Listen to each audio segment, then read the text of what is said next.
बिस्मिल्लाहिर्रहमानिर्रहीम, अस्सलाम वालेकुम नाज़रीन। इंतहाई अफसोस तरीन वीडियो मेरे सामने गुजरी है, जिसका एक छोटा सा क्लिप मैंने आपके सामने रखा है।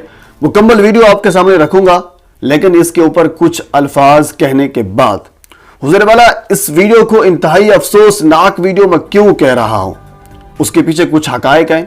हुज़ूर वाला कल आपने DGISPR और DGISI की प्रेस कॉन्फ्रेंस सुनी होगी।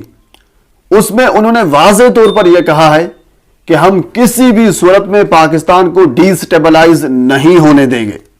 और इससे पहले भी सिक्योरिटी इदारों की जानिब से एक पैगाम, एक मैसेज दिया जा चुका है कि अब पाकिस्तान किसी प्रोटेस्ट का, किसी एहतजाज का, किसी लॉन्ग मार्च का जो गैर कानूनी होगा उसका मुतहम्मिल नहीं हो सकता।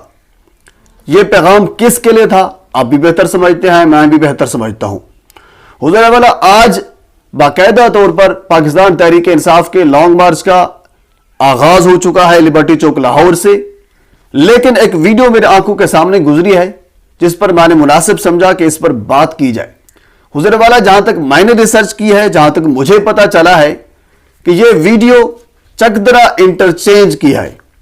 चकदरा इंटरचेंज सवात मोटरवे पर आता है। वैसे अगर बात की जाए तो सवात मोटरवे तकरीबन 7 इंटरचेंज पर मुश्तमिल है, जिसमें कर्नल शेर खां और बाकी इंटरचेंज भी हैं। उनमें से एक इंटरचेंज जिसका नाम है चकदरा इंटरचेंज, उस इंटरचेंज के ऊपर पाकिस्तान तहरीक इंसाफ के कुछ कारकुनान, कुछ लोग वहां पे मौजूद थे जिन्होंने झंडे उठाए हुए थे, और यकीनन वो एहतजाज के लिए आ रहे होंगे, लॉन्ग मार्च के लिए आ रहे होंगे, क्योंकि खान साहब काल दे चुके हैं पूरे पाकिस्तान में, पूरे पाकिस्तान को जमा करने का दावा भी कर चुके हैं। तो उस वक्त वीडियो में वाज़ेह तौर पर नजर आ रहा है तकरीबन 2 गाड़ियां पाक फौज की, पाक फोर्सेस की आती हैं वहां पे, और उनके आगे रिटेलिएट किया जाता है पाकिस्तान तहरीक इंसाफ के कारकुनान की जानिब से, और उनको वापस भेजा जाता है। जिसके बाद पाकिस्तान तहरीक इंसाफ के कारकुनान वहां पे नारे लगाते रहे। वाज़ेह तौर पर उन्होंने झंडे उठाए हुए थे और यूं इशारा करके, जिस तरह बंदा किसी को कहता है कि चल यहां से निकलें, इस अंदाज में लग रहा था कि वो पाक फोर्सेस की 2 गाड़ियों को वापस भेज रहे थे।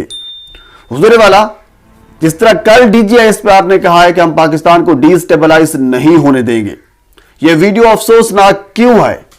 मुझे खतरा है कि इस किस्म के और वीडियोज ना आ जाएं। अगर इस किस्म के और वीडियोज आती हैं, यानी वीडियो से मुराद यह है कि पाक फोर्सेस का और सियासी कारकुनान का आपस में चपकलश होती है, आपस में टकराव होता है, तो फिर नुकसान किस चीज का होगा? नुकसान रियासत का होगा। अंडरस्टूड है?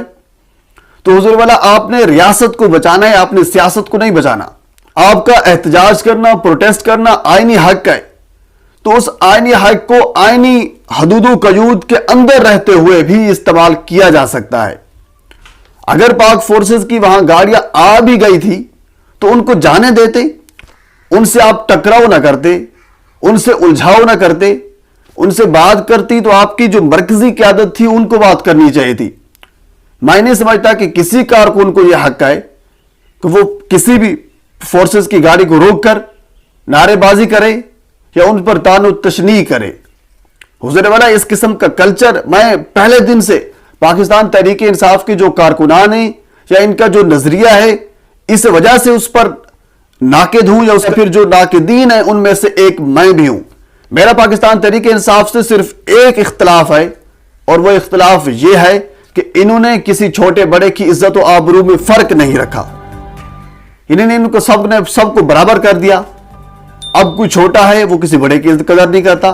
यानी जो कल्चर था पाकिस्तान का, इससे पहले भी सियासी जमातें आपस में इलेक्शन लड़ती थी, एक दूसरे पर इल्जामात लगाए जाते थे, लेकिन ऐसा नहीं होता था कि किसी को देखते ही चोर, डाकू, गद्दार के नारे जो है, काफिर के नारे जो है वो कहना शुरू कर दे। ऐसा नहीं होता था। ऐसा कल्चर मरहून मिन्नत जाता है, जहां तक मेरी राय, वो पाकिस्तान तहरीक इंसाफ के जुमरे में आता है। पाकिस्तान तहरीक इंसाफ ने इस किस्म का कल्चर इंट्रोड्यूस कराया है, क्रिएट किया है, जिसमें लोग एक दूसरे को देखकर गालियां देना शुरू कर देते हैं, चोर चोर के नारे लगाना शुरू कर देते हैं, काफिर काफिर के, गद्दार के नारे लगाना शुरू कर देते हैं, जिसके नतीजे में रियासत में इंतशार का खदशा होता है। तो फिर फोर्सेज के इदारे जो है वो सामने आते हैं इस चीज को रोकने के लिए। हुजूर वाला अगर आर्मी चीफ की बात की जाए तो ये मैं नहीं कह रहा, खुद खान साहब इस चीज का एतराफ कर चुके हैं, आप खुद भी सुन सकते हैं। پاکستان کی فوج اور جنرل باجوہ ہمارے ساتھ کھڑے رہے ہیں. میرے خیال میں جو جنرل باجوہ ہے یہ سب سے زیادہ نیوٹرل اور پرو ڈیموکریٹک جنرل ہے میرے خیال. جنرل باجوہ ایک سلجھے ہوئے آدمی ہے.